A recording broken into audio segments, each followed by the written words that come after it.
This meeting is being recorded. O Destaque em Física em hoje vai trazer uma história muito interessante de um artigo publicado na Physical Review Letters, que mostra que a gente, o ser humano, a humanidade, né, ao tentar entender a natureza, muitas das vezes a gente busca reproduzir toda essa beleza em tecnologias e abrindo novos campos de pesquisa e de estudo, né? Eu estou hoje aqui com os professores Renan Almeida e Jefferson Arizon, que fizeram um estudo muito interessante publicado agora na PRL, que mostra que é possível criar alguns fractais que têm certa similaridade com a beleza expressa na natureza, né? Com a diferença de que foi necessário muita matemática para conseguir chegar a esse processo. E eu gostaria, então, que tanto os doutores Renan quanto o doutor Jefferson se apresentassem um pouco para os ouvintes da SBF. Sim, olá a todos, eu sou o Renan Almeida, sou físico de formação e doutor em física pela Tokyo Institute of Technology. Atualmente eu sou vinculado como pós-doutor no Instituto de Física da Universidade Federal do Rio Grande do Sul. Eu atuo na área da física e estatística, onde realizo experimentos e simulações computacionais de sistema fora do equilíbrio. Bom, oi todo mundo, eu sou professor titular do Departamento de Física da Universidade Federal do Rio Grande do Sul, aqui em Porto Alegre. Sou divulgador científico, a gente tem um podcast que é o Fronteiras da Ciência, já bastante antigo, por isso conhecido, né? Eu também trabalho na área de física e estatística, bastante física computacional, né? E principalmente sistemas fora do equilíbrio. Legal. E como surgiu essa ideia de trabalhar com esses fractais de percolação em cristais líquidos nemáticos torcidos? Esse nome complexo, ele tem a ver com os cristais de LCD das TVs? Isso, exatamente. Bom, a história começou um pouco atrás, em 2007, quando o Jefferson, em colaboração com a professora Letícia Cugliandolo, de Paris, eles começaram a estudar a presença de clusters críticos num modelo simples, que é o modelo de Ising fora do equilíbrio. Quase 10 anos depois, durante meu doutorado, eu estudei um cristal líquido que, em certos aspectos, se comporta como o modelo de Ising fora do equilíbrio. Bom, como é que funciona o experimento? Uma camada fina do cristal líquido, ela é confinada entre duas placas paralelas. O cristal líquido, ele é projetado de tal modo que a orientação molecular dele seja torcida em espiral. Então, há duas espirais possíveis: espiral seguindo a mão direita, espiral seguindo a mão esquerda. Esses dois estados espirais, eles são análogos aos dois estados de spin no modelo de Ising. Ao se aplicar um campo elétrico no cristal líquido, um fenômeno de eletroconvecção ocorre. À medida que a amplitude do campo elétrico aumenta, várias fases convectivas aparecem. Dentre elas, há uma fase desordenada, onde não há mais ordem espiral, apenas defeitos topológicos. O experimento consiste, então, em fazer uma transição abrupta entre a fase desordenada e a outra fase, onde se formam espirais. Então, isso significa que a gente está estudando um problema de ordenamento de fases. A grande vantagem do sistema experimental que eu utilizei é que eu o automatizei usando o LabVIEW. Assim, eu pude fazer experimentos altamente controlados com um número de repetições enorme, da ordem de 1000 vezes. Já de volta ao Brasil, nos últimos anos, tive a oportunidade de começar um pós-doc com o Jefferson. Felizmente, a gente planejou reanalisar os meus dados para testar em detalhes a teoria sobre percolação crítica. E os resultados foram publicados em duas Physical Review Letters, uma eu sou autor único, outra em colaboração com o Jefferson. Só complementando um pouquinho, a gente, nesse trabalho de 2007, que o Renan comentou, a gente descobriu meio que por acaso essa conexão com percolação, com os clusters fractais. A gente não estava procurando isso. Então foi uma coisa surpreendente e que depois se desdobrou, teve conexões teve uma série de trabalhos de outros grupos relacionados a isso. E só para comentar, na época a gente chegou a fazer um trabalho experimental também com cristais líquidos, outro cristal líquido, que é diferente desse cristal dos relógios, né? Um cristal onde as moléculas parecem bananas que dormem de conchinha, né? E a gente mostrou os primeiros resultados, né? Que nos sugeriram que esse sistema, né? Esses cristais líquidos fossem interessantes. A gente não olhou o que foi olhado nesses trabalhos recentes que o Renan mencionou, mas lá a gente já tinha uma indicação, né? De que os cristais líquidos pudessem ser um bom, como ele disse, laboratório para testar essas ideias. Interessante que, como você comentou, doutor Renan, é, há um momento de desordem e um momento em que há um ordenamento, né? Quer dizer, um caos, uma ordem surgindo do caos, né?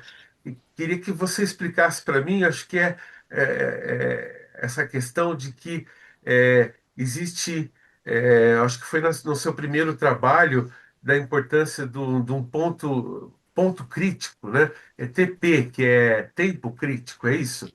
Que é esse momento de... A percolação seria esse processo do líquido se ordenando, né? Se transformando de fase. O sistema ele está ordenando, Aham. e aí os clusters maiores, eles percolam o tamanho da imagem de observação, ou eles percolam a amostra, que eles vão de um lado para o outro do sistema finito. Isso significa percolar.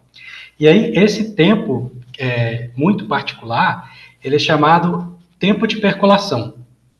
Porque o que acontece? No início da dinâmica, os maiores clusters se formam, eles percolam, mas eles são instáveis. Esse cluster se quebra e se refaz muitas vezes de forma diferente. É só nesse tempo particularmente importante, que é o TP, que esse maior cluster percolante torna-se estável e fica assim até o fim do ordenamento. Então é a partir desse tempo, além disso, é a partir desse tempo que as propriedades de percolação crítica podem ser medidas nos sistemas. No experimento, por exemplo, eu notei que tem certas fórmulas exatas para o problema de percolação, em particular, qual a probabilidade de um cluster percolar num retângulo finito. E essas probabilidades, elas só começam a casar entre experimento e resultados exatos a partir de um dado tempo. Foi assim que eu estimei o TP no sistema experimental. Eu deixo só para quem ainda está um pouco perdido, porque a gente está usando alguns termos que não são de uso comum, né? Então, percolação, por exemplo. Então, em inglês, percolator é a cafeteira, que a gente tem o pó de café lá, é um meio desordenado, né? Um meio granular desordenado. A gente coloca água de um lado, a água por cima, e a água percola, ela atravessa o café e sai do outro lado, né? Então, quando o Renan mencionou a percolação, né, o cluster percola o sistema, ele toca um lado, toca o outro lado da imagem, né? Então, esse é o fenômeno que a gente está olhando. E é interessante também que nesse estudo vocês perceberam que, no estudo agora de 2025, que esses clusters eles seguem certas leis, né, de evolução de dois cientistas, Schramm and Launer. I don't know how to say these names correctly, mas existe um ponto exato que bate exatamente com a teoria dessas leis de evolução, né? E como isso é relevante tanto para o estudo quanto para a física e estatística, porque é um sistema que responde exatamente como essas leis de evolução haviam previsto, né? Jefferson, quer... Não, pode ir, tu é o protagonista da entrevista. Bom, então, Roger, nós fizemos várias medidas que são consistentes com as leis de evolução de Schramm-Loener, que eu vou abreviar aqui por simplicidade, por SLE, E Curva por Schramm-Loener dificuldades também. Evolution. É, E por dificuldades de pronúncia também, que todo mundo tem. sim. Ninguém sabe. Uma dessas medidas que a gente fez é o chamado Widening Angle, que, a grosso modo, ele mede o quanto a reta tangente a uma curva, rotaciona-se à medida que a gente se move ao longo da curva. A grosso modo, é mais ou menos isso. E para as leis e para as famílias de curvas que obedecem SLE, a variância do Widening Angle ele cresce logaritmicamente com o tamanho do caminho percorrido. Esse crescimento ele é multiplicado por um fator, além disso, que contém o parâmetro fundamental da teoria, que é o parâmetro kappa. No experimento, com as medidas do Widening Angle, a gente detecta o crescimento logarítmico e o fator de crescimento em acordo com kappa igual a 6. Esse resultado ele é muito relevante para a física estatística por várias razões. A primeira é que ele demonstra que uma série de pesquisas sobre sistemas abstratos, pesquisas essas que foram premiadas em matemática e física matemática, elas podem ser aplicadas num sistema real e complexo. O segundo ponto é que ele mostra que os cristais líquidos são um ótimo laboratório, um laboratório ideal para se testar teorias avançadas da física estatística e teoria de probabilidades. E por último, o resultado sela as evidências de uma realização experimental na classe de universalidade da percolação crítica, que é um tema muito importante para a física estatística de fato. E nessa questão da universalidade, é bom mencionar que essas observações que foram feitas aqui num sistema real, né, experimental, complexo, que nem o Renan disse, eles podem ser feitos, e essa é justamente a ideia de classe de universalidade, né? Eles podem ser feitos e foram feitos em outros sistemas. Então, existem, por exemplo, modelo de Ising, que é uma espécie de drosófila da física estatística, né? A gente usa para tudo, né? Inclusive foi nesse sistema que as primeiras observações nossas sobre a presença desses clusters foram feitas, né? Foram nessas simulações. Várias dessas medidas foram feitas para o modelo de Ising, né? E dentro desse conceito de universalidade, os resultados são todos consistentes, né? A importância desse trabalho aqui é, bom, essas coisas saem do computador, saem da simulação e elas existem no mundo real, comprovando esses teoremas, essas teorias matemáticas e modelos físicos também. E isso é há uma possível aplicação, por exemplo, dessa além da comprovação, né, da, da, da materialidade, digamos assim, da teoria, né, existe uma perspectiva de como esse estudo pode colaborar, por exemplo, com novas tecnologias ou Esse trabalho, ele é um trabalho de ciência básica, de física fundamental, né? Então, normalmente, essa preocupação a gente não tem quando faz ciência básica, porque se sabe, se tem evidência de séculos de pesquisa, que a física e a matemática, por mais básica que sejam, ela sempre se paga. É um investimento que sempre retorna 2 ou 3 vezes maior, porque a gente sabe que esses estudos básicos, descobrindo propriedades fundamentais de sistemas, elas vão gerar uma avalanche de outros trabalhos, de novos resultados, de novas aplicações, que a gente não faz a menor ideia do que sejam, né? A gente não deve controlar o espírito curioso e crítico dos cientistas, porque a gente não consegue direcionar a pesquisa, a gente nunca sabe onde as descobertas relevantes vão acontecer.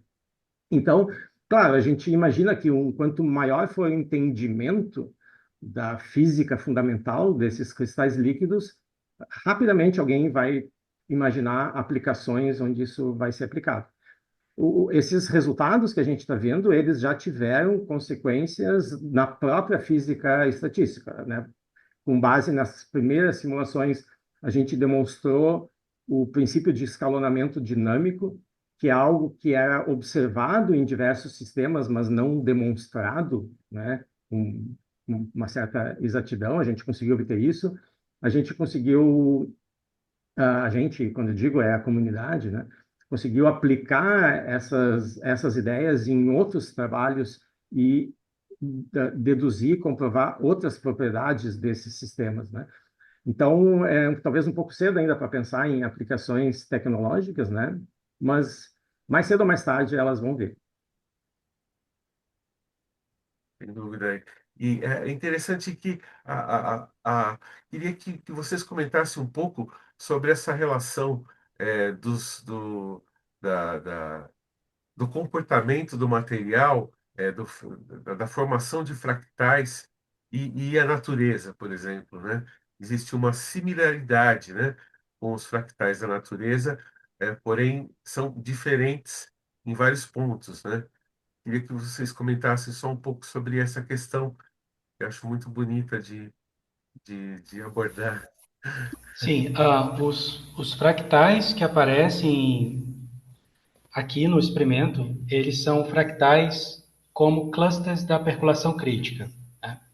Mas diferente de fractais na matemática, você não pode dar um zoom infinito e sempre obter a mesma imagem, o mesmo objeto, porque o sistema é finito e tem escalas características. Então, aqui é um fractal, de fato, ele tem uma dimensão que é não inteira. Então, se você pegar um cluster, ele não preenche completamente o plano, mas é quase.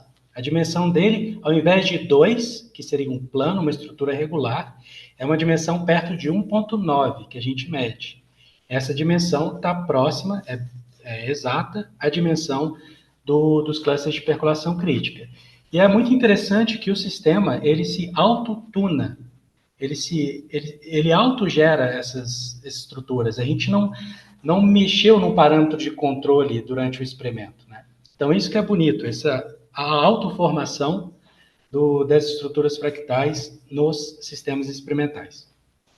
Os fractais na matemática, eles seguem uma equação, eles têm uma certa regularidade, enquanto que os fractais que a gente observa na natureza, eles têm um grau de desordem acoplado. Então, eles não se repetem exatamente da mesma forma, né? O que a Renan disse que a gente não consegue dar zoom e observar a mesma coisa, tem um limite que a gente, né, não pode dar zoom para sempre, mas quando a gente vai aumentando a resolução ali, a gente não observa exatamente a mesma coisa, mas na média a gente vê coisas parecidas, né?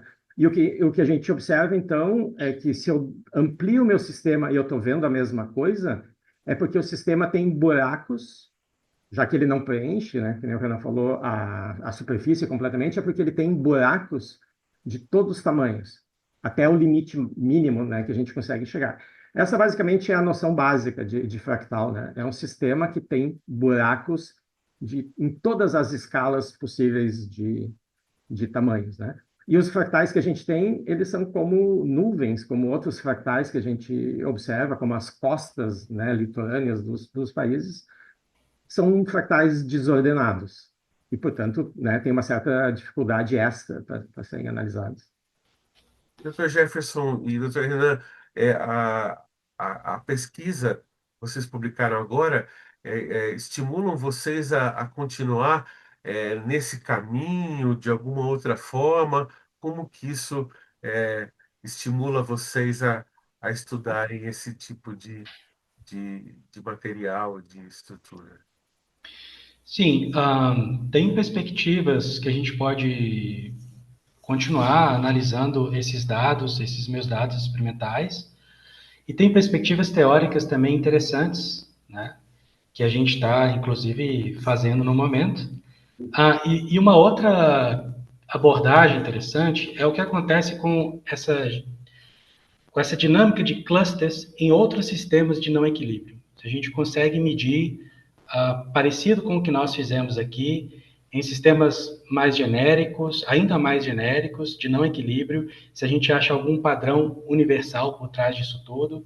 Então, mais ou menos essa é a linha de abordagem que a gente tem tomado no momento. Em geral, né, em ciência, quanto mais a gente responde coisas, mais dúvidas aparecem, mais perguntas surgem, né? Então, tem uma série de detalhes ainda desses sistemas que a gente está tentando entender. Então, tem trabalho para bastante tempo e, né, enfatizando a ideia de testar a universalidade desses resultados, né? Então, a gente já sabe que tem pelo menos dois cristais líquidos que compartilham essas propriedades, mas padrões na natureza, domínios que crescem, eles são onipresentes. Tem um monte de sistemas, né? Então, quais vão ser os sistemas que vão compartilhar essas propriedades? Ainda é uma pergunta em aberto. Tá ótimo. Bom, quero agradecer a entrevista e a conversa com vocês. Muito Nós obrigado. aqui agradecemos. A Eu agradeço. pesquisa, o link das duas pesquisas estarão aqui na descrição do vídeo, no canal do YouTube da Sociedade Brasileira de Física. Muito obrigado, então, e sucesso para vocês com novas pesquisas. Obrigado. Obrigado, Roger. Tchau, tchau.